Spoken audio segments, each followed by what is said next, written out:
Hello students, इस video में हम बात करेंगे एक्सेलरेटेड प्योर रोलिंग की. So in this video what you see here, we have an object which can roll. It can be any object. It can be a ring, it can be a disc, it can be a sphere, it can be a cylinder. It is any object that can roll, right? And this rolling object is placed on a horizontal surface and assume the surface to be rough. And the specifications of this rolling object is that इस object का मास m है, इसकी radius r है और इस object का कुछ ना कुछ मोमेंट ऑफ इनर्शिया I, इसकी खुद की एक्सिस के अबाउट I है और इसकी radius of gyration capital K है, राइट? अब इसके ऊपर क्या हो रहा है, इस ऑब्जेक्ट के ऊपर हम एक फोर्स F लगा रहे हैं in the horizontal direction or in the direction parallel to its contact surface. पर ये जो फोर्स F लगा रहे हैं ये हम इसके सेंटर पर नहीं लगा रहे हैं, बल्कि सेंटर से कुछ अलग डिस्टेंस पे लगा रहे हैं. सेंटर से कितने डिस्टेंस पे लगा रहे हैं? सेंटर से x डिस्टेंस पर लगा रहे हैं. तो जब हम इसके ऊपर फोर्स लगाएंगे, एक्सटर्नल फोर्सेस लगेंगी, तो इस ऑब्जेक्ट के ऊपर एक्सेलरेशन आएगा. पर क्योंकि ये रिजिड बॉडी है और ये रोल कर रही है, यानी कि रोटेशन भी है, ट्रांसलेशन भी है, तो ऐसे में इसके अलग अलग पॉइंट्स का एक्सेलरेशन अलग अलग होगा. तो हम A जो है वो किसको बोलेंगे? A से हमारा मतलब है सेंटर ऑफ मास का एक्सेलरेशन. तो यहाँ पर F फोर्स लगने के कारण इस ऑब्जेक्ट के सेंटर ऑफ मास पर एक्सेलरेशन आ चुका है A. अब क्योंकि ऑब्जेक्ट रोटेट भी करेगा तो इस एंगुलर एक्सेलरेशन भी होगा, तो जो इसका एंगुलर एक्सेलरेशन होगा वो हमने अल्फा एज्यूम किया है. We also know that angular acceleration is same for all the points of the rigid body. So हम ये नहीं कह रहे हैं इसके इस पॉइंट का एंगुलर एक्सेलरेशन अल्फा है इसका है, बल्कि एंटायर बॉडी का एंगुलर एक्सेलरेशन से अल्फा ही है, सेम है, अल्फा है. So अब जब इसके ऊपर फोर्स लगाएंगे और ये रफ सरफेस है, तो there can be friction force on the object. I assume the friction force is the backward direction, and I also assume that this is a pure rolling, so the rolling object is not slipping. That means the friction, if any there, will be static in nature. So this friction will be static if it exists. Okay, so let's analyze how can we solve this problem and how to find various variables like its acceleration, its angular acceleration, and its velocity after a certain time. How can we do this all? How can we analyze this simple rolling motion? So what we can have with us? We have Newton's laws of motion and we have torque equation. So let's jump directly into the solution. So first we can use force equation. I will use the force equation in the horizontal direction so that I am choosing the force F and small f only. So since acceleration in the right direction, I am taking capital F as the positive force and opposite to capital F, small f friction static as the negative force. So the net force on this in the horizontal direction is this much, and net force on the rigid body is equal to mass times the acceleration of center of mass of the rigid body. So mass times the acceleration of center of mass, which is I am taking A. So this is the first equation that I can form according to Newton's second law. Now coming to the second equation that I can use is the torque equation. So I am taking torque about the center O. This is the center O, and I am taking all the torque about it. And torque equation says the net torque is equal to I alpha. Just as net force is equal to mass times acceleration, we have net torque is equal to moment of inertia times angular acceleration. So the net torque about point O. Now notice the forces mg and normal force both are passing through the point O. So the contribution of torque is 0 for mg as well as m. The only forces which are creating torque here about O are the force capital F and small f, right? So capital F की जो force हो जाएगी, force into perpendicular distance from this point about which torque is being calculated is x. The force due to capital F will be Fx, and it will be in the clockwise direction because this force will create a clockwise torque. And likewise, this friction is small f, static friction, create torques in the clockwise direction also, because this force you can see is creating a clockwise effect, and the torque due to small f is f times the distance of this line from the point O, and this is simply the radius. So both torques are clockwise, so I'm adding them up and I write this is equal to this quantity, net torque. And net torque is equal to moment of inertia. What is the moment of inertia of this rolling object? I can write for I mk square, because moment of inertia can be written as mass times the square of radius of gyration, mk square. Now, what is alpha? Alpha is the angular acceleration. Now, you can also notice for pure rolling,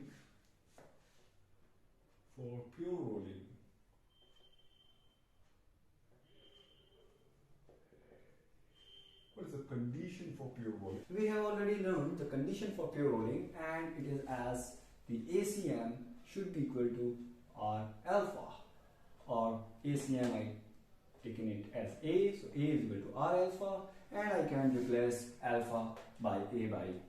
We can now even write this equation as Fx plus Fr times Ma times K square by R. This is equation second. Now I can solve equation 1 and second very well. What I can do is just replace Ma with capital F minus small f. So this is exactly what I'm going to do here. So I'm writing again the equation second, Fx plus Fr, and here instead of Ma I will write this whole capital F minus small f times K square by R. And now you can see there is no A has been eliminated, so all you can find here is the unknown F, which is the friction force required for pure rolling. So let's do this. So we have Fx plus Fr is equal to F times K square by R minus small f times K square by R. Now what we can do, we can bring the small f terms together, so we will take this from here to here and we will keep this Fx on the other side. So we are going to get Fr plus F times K square by R square is equal to F times K square by R minus Fx. Okay, so if I take small f common and I take the LCM, so if I am going to get here R square plus K square, right? And on the other side I can take capital F common, so that on taking LCM I will get K square minus Rx. This R square and this R square will be cancelled, and the friction force required for pure rolling will now be capital F times K square minus Rx upon K square plus R square. So this is the expression for the friction force, the static friction force required for pure rolling.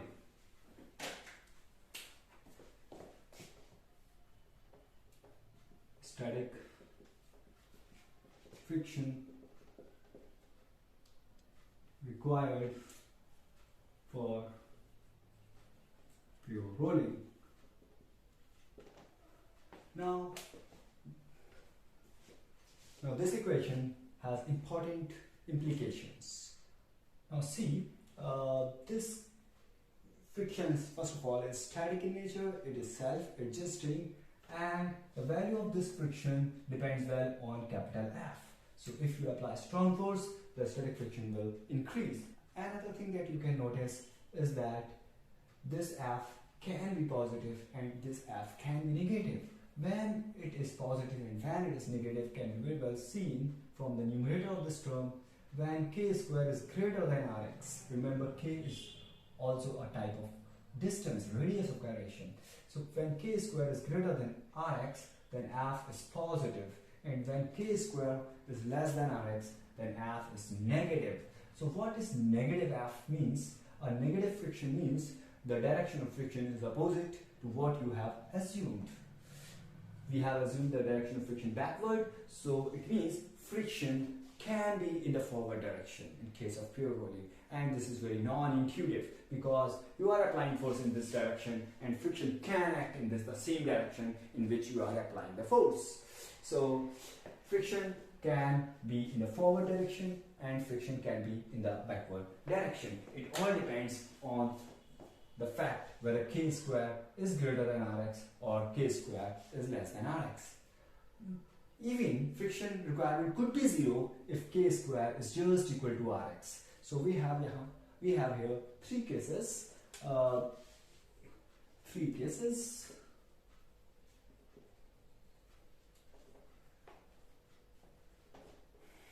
First,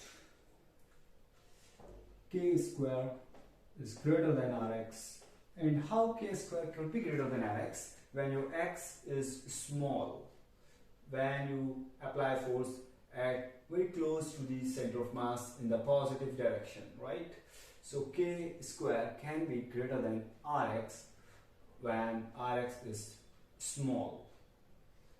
So in that case, friction will be positive, that means in the same direction which we had assumed. So friction will be positive, and here positive means backward. And when k square is less than Rx, so notice when k square is less than Rx, then friction force will turn out to be negative, and a negative friction force means opposite direction. So when this is the case, friction will be negative and it will be forward. But friction in both the cases will be static because there is no slipping. It's the case of pure rolling. And third case is when k square is just equal to Rx. It means you have chosen a certain distance so that the product Rx is just equal to the k squared. So in this case, friction requirement would be 0. So you can have pure rolling even without the need of friction if right conditions are met. Also notice when you have your force acting down the center of mass, then x will be negative, and when x is negative, this term will always be true because k square is always positive and Rx will be negative when it is below the center of mass. So any force which acts below the center of mass will cause a backward friction. Even when x is equal to 0, means your force is acting through the center of mass, even in that case k square will be greater than Rx because k square for all rigid bodies is always greater than 0 and x can be 0. And there are chances only for backward friction or forward friction when x is sufficiently large and this condition is met. So the basic thing is that friction will usually be backward unless for a special case where your k square is less than Rx. Also notice that this is the requirement of friction and ये friction real में मिल पाएगी या नहीं मिल पाएगी वो decide होगा कि maximum value और लिमिटिंग वैल्यू ऑफ फ्रिक्शन की कितनी है. तो यहाँ पर लिमिटिंग फ्रिक्शन भी आप निकाल सकते हैं. लिमिटिंग फ्रिक्शन निकालने के लिए what you can do is to find F max. F max is equal to mu s n, and very clear here that F max is equal to mu s n and will be just equal to mg for vertical equilibrium. So F max is equal to mu s mg. तो ये friction की maximum possible value है. तो for pure rolling this friction should not exceed this. So for pure rolling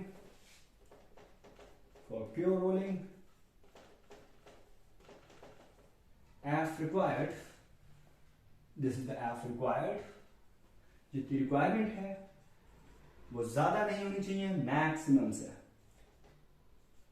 Should be less than F required, should not exceed, should be less than F max. Because अगर requirement ज्यादा हो गई जितनी maximum मिल सकती है तो हमारी pure rolling नहीं हो पाएगी. तो देखिए यहाँ जो भी कुछ हुआ है उसको एक बार हम रिव्यू कर लेते हैं. यहाँ पर एक रोलिंग ऑब्जेक्ट है के ऊपर एक्सटर्नल फोर्स उसके कॉन्टैक्ट सरफेस के पैरेलल लगाई गई थी, कॉन्टैक्ट सरफेस के पैरेलल एक्सटर्नल फोर्स लगाई गई थी और ये ऑब्जेक्ट हमारा रफ सरफेस पे रखा हुआ था। ऐसे में ये ऑब्जेक्ट प्योर रोलिंग कैसे करेगा, इसकी हमने कंडीशन ऑब्टेन की है। इसके लिए हमने क्या किया, एक फोर्स इक्वेशन लगाई, एक टॉर्क इक्वेशन लगाई और उससे हमें फ्रिक्शन फोर्स की जो वैल्यू है वो ये मिल गई। और ये फ्रिक्शन फोर्स स्टैटिक फ्रिक्शन होगी because object is rolling without slipping, तो ये this much friction is required, right. अगर ये फ्रिक्शन की वैल्यू हम यहाँ सब्स्टिट्यूट कर देंगे किसी भी फर्स्ट या सेकंड इक्वेशन, तो एक्सेलरेशन भी आ सकता है इन विच आई एम लेस इंटरेस्टेड। वो तो जब एक बार आपके पास एफ आ गया है तो यहाँ पर रख के आप एक्सेलरेशन भी निकाल सकते हैं। My purpose is something else. I want to show you that this friction could be in the forward direction and there could be even no friction. That means pure rolling can happen on a frictionless surface as well, but there requires a special condition which is k square is equal to rx. We will later talk about it in detail. So the requirement of friction is this much. This is the required friction, but sometimes the friction available is very less. So for example, suppose the friction, the surface is not sufficient. Sometimes the maximum value that friction can take is very small. For example, when μs is very small, then Fmax will be very small. It means when the surface is not sufficiently rough, you cannot get the friction that is required for pure rolling. In such case, the object will rather slip on it and friction and rolling cannot be pure. So we must also realize that although we have obtained the value of friction that is required, but whether pure rolling will take place or not will be decided by this thing, that the requirement of friction should not exceed the maximum possible value that friction can have. So before we go and pick an example to better clarify the meaning of this expression and the three cases associated with it, let us see what are the radius of gyrations for different objects. So here we have a table. I have the list of objects and then the list of moment of inertia about the axis of symmetry I, and finally I have a table for radius of gyration about the same axis of symmetry. And the way I find the radius of gyration for different objects is by using the very famous equation I is equal to mk square, and I know I for different objects, so what I will do, I take this m the other side, k is equal to root of I by m. So let's find moment of inertia for different objects. First I will talk about ring. We know the moment of inertia of a ring about its axis of symmetry is given by m times r square, where m is the mass of the ring, which is the rolling object, r is the radius of the ring. So the way we can find radius of gyration is by dividing this I by m and then take the root. So when you divide this I by m and take the root, you get k equal to r. So for ring, radius of gyration is just equal to the radius of the ring itself. And then we can talk about, of course, the disk. We know the radius of moment of inertia for a disk is given by mr square, where m is mr square by 2, where m is the mass of the disk, r is the radius of the disk, and we can try to find radius of gyration. We need to divide it by 2, divide by m, and then take the root. So what we will get, we divide it by m and cancel and take the root. So for this, radius of gyration is r by root 2, and r by root 2 is 1 upon root 2 is 0.7, so this will be about 0.7 times the radius. Also be mindful, this formula for radius of gyration and the moment of inertia is applicable for ring as well as for hollow thin cylinder. So the radius of gyration for ring as well as for hollow thin cylinder is just k is equal to r. And similar is the case for disk. The moment of inertia and the radius of gyration for a disk is same as that for a solid cylinder. So even when we have a solid cylinder, we have k is equal to 0.7 r, just as we have a disk, radius of gyration is 0.7 r about that axis. Then we can proceed for a hollow sphere.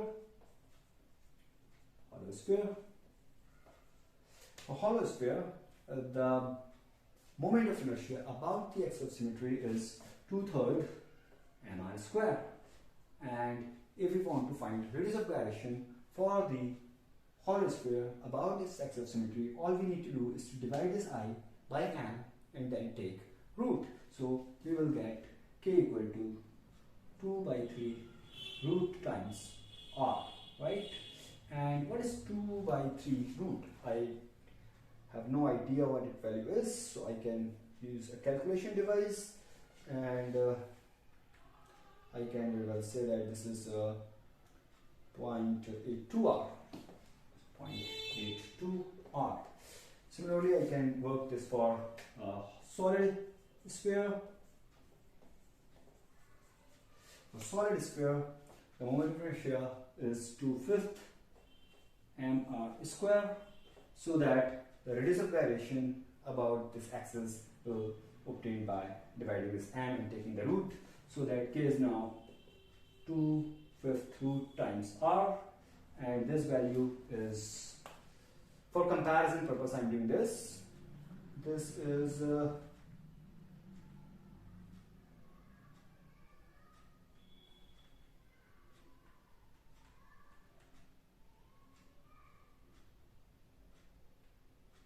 0.63.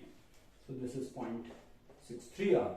Now you can say among the four objects of same radius, the radius of gyration will be maximum for ring and minimum for the solid cylinder. We can apply the result of this work into our equation. So for instance, we can see the case of ring where k is equal to r, or the case of a hollow cylinder where k is equal to r. So when k itself is equal to r, then this k square become r square and is always greater than rx.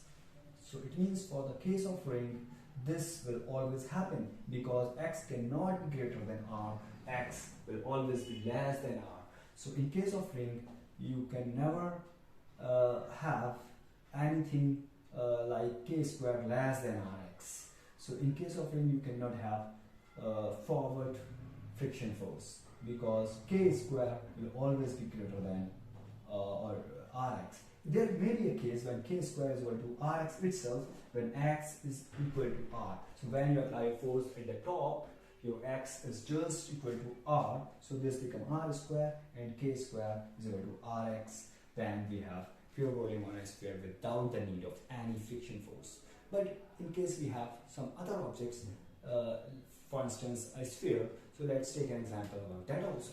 We now see an example of pure rolling using the case of a solid sphere of mass m, radius r, this is placed on a rough surface, and a force capital F is being acting on this sphere at the top and parallel to the surface. So let's imagine, as usual, the friction force could be in the backward direction. So this is pure rolling and friction force is static. The other forces will certainly be the weight mg down and the normal force and which will cancel each other, so I am not writing them. So you may use the ready-made equation to find the backward friction force and then find the acceleration, and you can go through the process. I recommend going through the whole process to a feel of what is happening here. So again, we will form a force equation. So force equation, this will be capital F minus small f is equal to capital ma, net force over mass times acceleration. Of course, this acceleration is the acceleration of the center of mass. I can now form torque equation. So I will form equation of torque about center O. So the torque about the center should be F times R because this distance is the radius itself, and this torque and this force has to be clockwise. So Fr, and this torque should be small fr in the clockwise direction. So Fr, and net torque is equal to I alpha. Moment of inertia for a square I is 2 by 5 m r square times alpha. For alpha, I can write A by R. So we can take R common here, so that F plus small f times R is equal to 2 by 5 m r square A by R. So I lose one of the R through this and one R through this. So this equation turns to, I call this first equation, and thus this equation will be F minus small f times 2 by 5 ma. This is the second equation. I can now solve equation first and second by adding these two. So when you add these two equations, what you will get, F plus F this, F minus F this, and we will add these two equations. So when you add them, you get 2F is equal to 2 by 5 ma plus ma. So 2 by 5 ma plus ma, and when we solve this we get 2f is equal to 7ma by 10, and you can take I5, and then a is equal to 10f by 7m. So this is the acceleration, and we can now plug this acceleration into our first equation so that we get small f is equal to capital F minus ma. So we just will plug the value of a here. So this will be now f minus, when we multiply this by m, we get 10f by 7, and when we solve this, it turns out to be minus 3f by 7.